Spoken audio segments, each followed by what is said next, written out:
I have a secret for you guys. Everyone in this room right now, today, has a contract out on them. Now, I can see from your faces that you're a little bit confused. And I'm not talking about a contract that you've written or a contract that you've spoken or a contract that can even be broken in a court of law.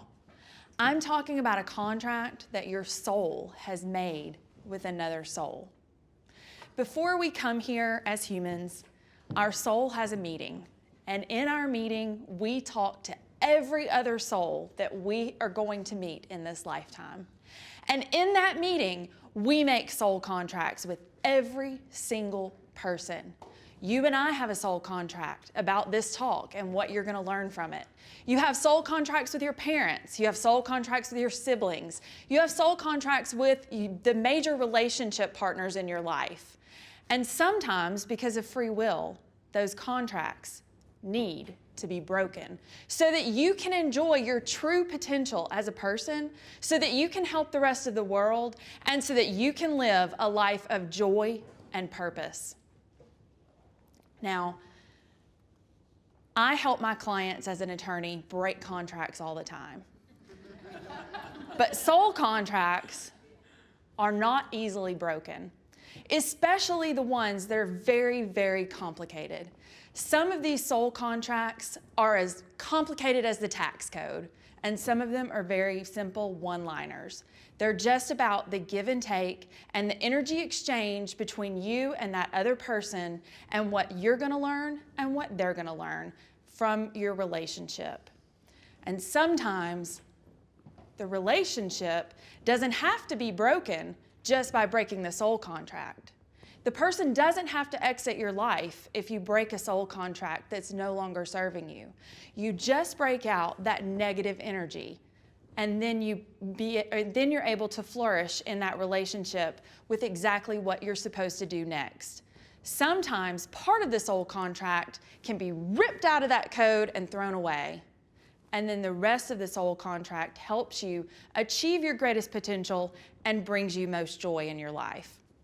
Now, when I help my clients break soul contracts, either throughout a divorce or after a relationship break, or it doesn't even have to be a relationship break, I know that I can help them because I've been through it. I lived an amazing childhood. Unlike many of the giants in this room today, I have awesome parents. I had a great childhood. Like the Garlands, you saw how great they were? That's how my childhood was.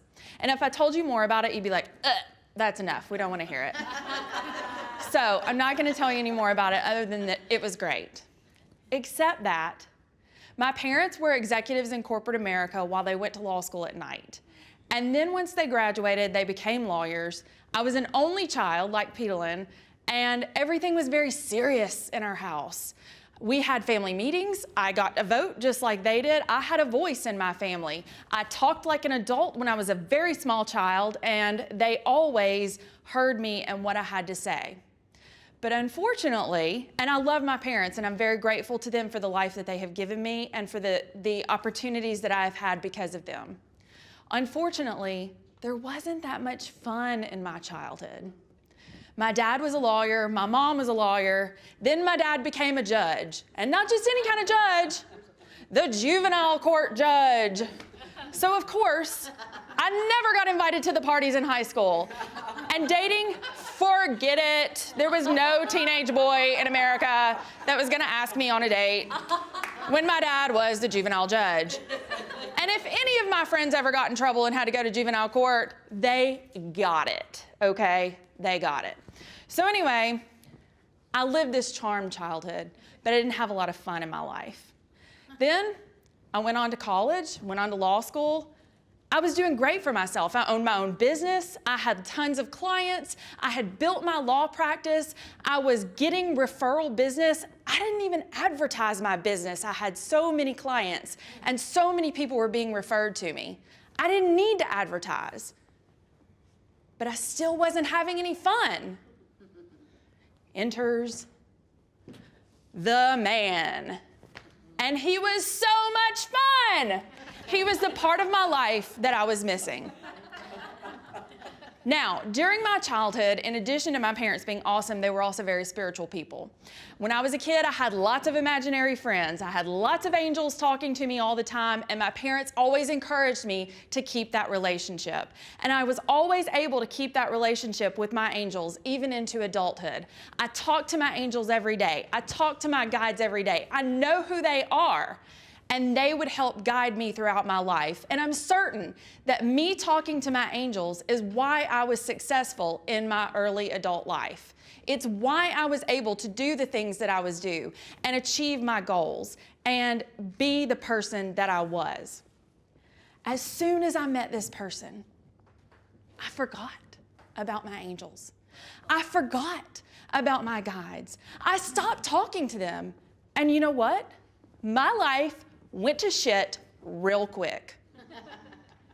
I allowed this person to abuse me emotionally, physically, financially, and then finally, my friends showed me his Tinder profile, and I still didn't get rid of him. So one day, I decided, you know what? I'm running out of money.